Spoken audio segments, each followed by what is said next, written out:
Hey guys, welcome to the studio. Today I'm going to be sharing with you my ride or die clay tools. Here they are. So excited, I can't wait to share this.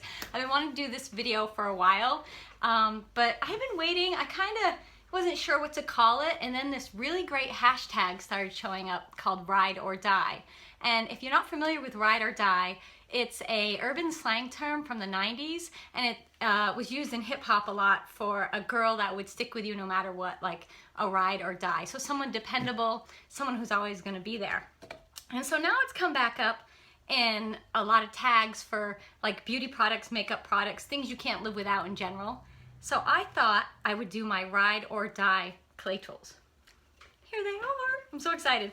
So it was really tough to pick out the just this little bit. Does this look like a lot of tools? Because like for me, this isn't. If you could see all the tools I have over there, I have like 1, 2, 3, 5 shelves full of little cups full of tools. Like this is just one hanging out right here. Anyhow, and then there's another one there. So tools are an issue. I'm like a tool hoarder, which I think is normal for potters. Like we love to buy tools everywhere you go. Anyhow, I don't want this to be too long, so I'm going to try to get to it. So I have them organized, believe it or not, and we're going to start with the basic tools that you get usually in that little pottery kit when you're first starting. And I'm going to start with the needle tool. So this is just your basic needle tool, and I like the metal ones. This may not be the one that came in the kit. It's like an upgraded version because it's a little longer. The shaft is longer, and the top is longer. Ooh, I'm shaky. I'm not nervous. I'm really, really cold. I live in Vermont, and it has been cold lately, and my studio is in a barn, and I have no heat right now because my thermostat is broken, so I need a new thermostat. Meanwhile, I'm like freezing, and y'all know when you work in clay, your hands are wet and cold. Bad, very bad. Okay, so anyhow, this is my favorite needle tool. The other thing I really use a lot is a Fettling knife.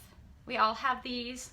You know, this is just a regular, it's not the really flexible one, it's the stiffer one, stiffer shaft. And then this is from the Kemper pottery toolkit, and it's just the knife. I use this for when I'm getting ready to cut something off the wheel. I'll put it down along the base of the pot in the wheel head and just let it ride along, so you can see.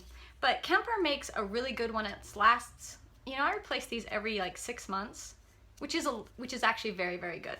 And I never use this end. Like, what's the deal? I never use that. Okay, so those are like my, oh, and then, you know, this.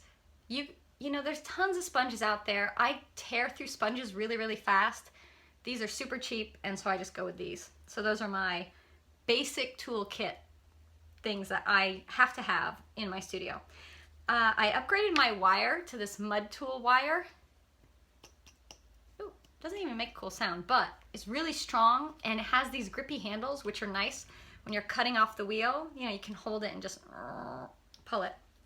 Also, when you're wrapping it around, you know, you can hold these in your hands like this, and it gives you a nice place to hang on to. Those little wooden ones, not so good.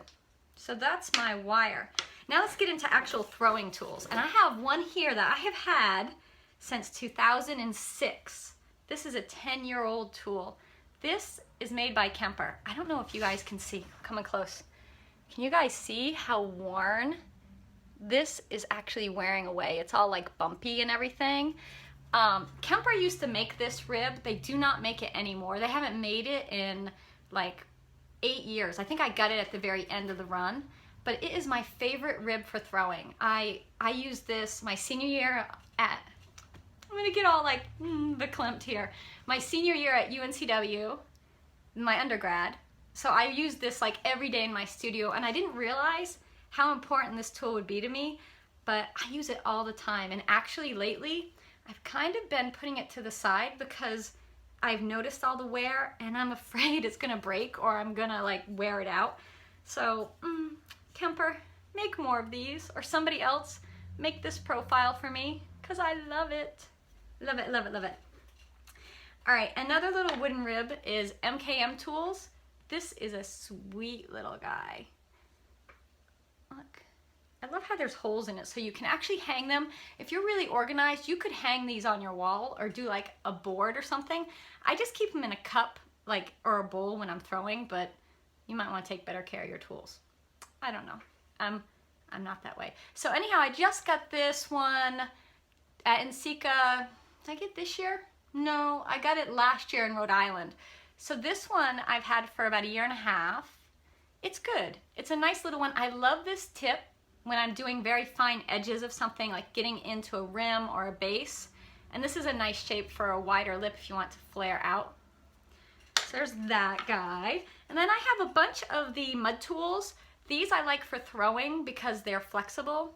You can see how they bend around. And I have them in a couple different sizes. These are the red ones. You know, each color is a different flexibility. So I use the red for throwing. So that's my throwing ride or die set. So I have them divided up: throwing, hand building, trimming. So that was my throwing, and the essentials are all in the throwing. And now we're going to get to hand building. So for hand building, when I roll out slabs, to get rid of any texture or anything that's on my slab, I really like the yellow rib. It's not as flexible as the red ones, but it still has a bit of flexibility. So if you need to bend it, it does a good job. So this one is when I went to France last year for my residency, this, I must have had this one. This came, and then a few other things, but like these were in my carry-on for my residency. I had to have those. All right, so what else do we have? Ooh, now we're still hand building. Okay, so for cutting my slabs, you could use an X-Acto knife, that's fine, but I found this Dolan tool. It's their 220S. 220S. Wait, stop being so shaky. I'm so cold. I do have a portable heater. I just don't want it on because it's so loud. So I turned it off just for you guys. So I'm freezing for you. Doing it for you. So that's these are like my 2 hand building essentials. If you have this and this, you're set. Well, you need something for joining, and we'll get to that. So there's one more thing that would be in this kit for hand building, and that's all you would need, right? So the next thing I have isn't a traditional clay tool, it's a color shaper, and it has this little rubber tip right here. So can you see? Put my hand up so you can see that rubbery tip. This is really great for getting into joined areas and smoothing things out, or if some slip is squeezed out when you've joined a handle to the side of a pot, you can just go in and clean it up. It's really nice for that. And then I have for trimming these, well, you know what, let's talk about joining. Let's talk about that. So for joining, I always use my serrated rib. This is like my standard serrated rib. And I don't think this comes, see the serrations? Teeth. Ooh. I don't think this comes in the basic pottery kit. Maybe it does. Either way, they're you know, really great. And then it has a smooth side if you need it. Sometimes if you're throwing and you don't have a rubber rib, you can use that. So that's cool. And then I just got this in March. I don't know, it's in my ride or die collection. I think it is, like I wasn't sure. I put it in and I was thinking, is this really a ride or die? Do I have to have this? Is this like I can't survive without this? And I probably could, but I have to say, since I got this in March, it has made my life so much easier. Like this is a mud tool, serrated rib, and you can see all little serrations coming close. See all these little serrations? They go all the way around. So if you need to get into small areas, big areas, wide areas, you got all the bases covered. Like you're good. They're like this. Maybe you could have this and not this.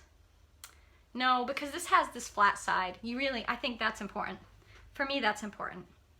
Okay, so that's joining. Now let's talk about trimming. So for trimming, I really use these 3. I think this is all I use. So they're all Dolan tools, and this is their Dolan tool. This one has a flat edge, and then these 2 small round, see if I can get these up here at the same time. Ooh, look at those. So I use these when I'm doing cups. Give me a cup so I can show you guys what I'm talking about. Hold on. Hold what you got. Here we go. So here's just a simple cup. And when I'm trimming my foot on the cup, I'll use this one, the straight across, for doing the inside of the cup, and then the rough trimming here and here. And then what I do is I go in with this little guy right here. Look how that fits perfect. It fits so perfect right in there. So that's how I get that little curve right there in the cup. And I use that when I'm trimming cups, vases, bowls, anything. And then the last three that I have are kind of specialty tools. I use them a lot, you might not need them. So first I'm gonna start with this tool. This it's a Lowe Cornell, and it just comes in a kit of carving tools, like sculpting tools. And you can see this is the end I use the most. It was sharp, now it's rounded. This is my carving tool. Whenever I'm carving in a pot, this is what I will use to carve. And I've used it so much, it's now a nub, a little rounded nub. But I got a new one and it's really sharp and it changes the line and I don't like it. So I'm like, gotta grind down the brand new one so it's a little more rounded. So there's that. And then whenever you need to make holes in pieces, I need to make holes in my plates for hanging, like in the foot. So this is a really good one, and I had been using this one for quite a few years. This is a Vangilder tool. And actually, I don't think you can see, the very tip is actually bent downward because I dropped it on the floor and it bent it. So that's not awesome, but this has been good. The only thing that I ever had an issue with this is, because it's tapered, if you want the exact same diameter hole each time, it's hard to get. So that was kind of a problem. Until when I was in France last year, I was at the Ceradel clay supply, and they had this little guy, cleaning him off. Brought him back from France. I gotta take good care of him. This guy right here. So this is my whole, it's kind of got a little chamber. It's like a ice auger or something. You know, you can take a sample. So this is great because it's the same thickness all the way down. Ooh, that's a good angle. And I use it for the feet, and it's perfect because this diameter, once it shrinks just enough that when you're putting wire through to hang something, the wire still fits, but it's not like this big gaping hole. It's also really good for making colanders. So anybody out there does strainers or colanders or anything that needs holes, berry bowls, perfect diameter. I have no idea what diameter it is. And someone did say to me once they have seen it here in the US. So I'll see if I can find one. But it wasn't expensive. It was like €2, which is like $2. I mean, come on. Who can say no to $2, right? So that's it. That's my ride or die throwing, hand building, trimming tools. I mean, there's lots and lots of other things and equipment and stuff I use in the studio, but these are the things I would take with me if I was going away for a residency and I just had to gather up my tools really fast and go. Like I couldn't bring, big things. So I would love to hear what your ride or die clay tools are. Please leave it in the comments below right here. And if you're not subscribing to my channel yet, please do so. It's free and it's easy. And while you're at it, give me a thumbs up. Like you liked it? 2 thumbs up if you really liked it. You can't do that, but it would be awesome. So anyhow, thank you for hanging out with me and seeing my ride or die tools. I'm so happy that I did this. Look, and spin them around. Woo. All right, guys. Hope you have an awesome day. I'll catch you next time in the studio.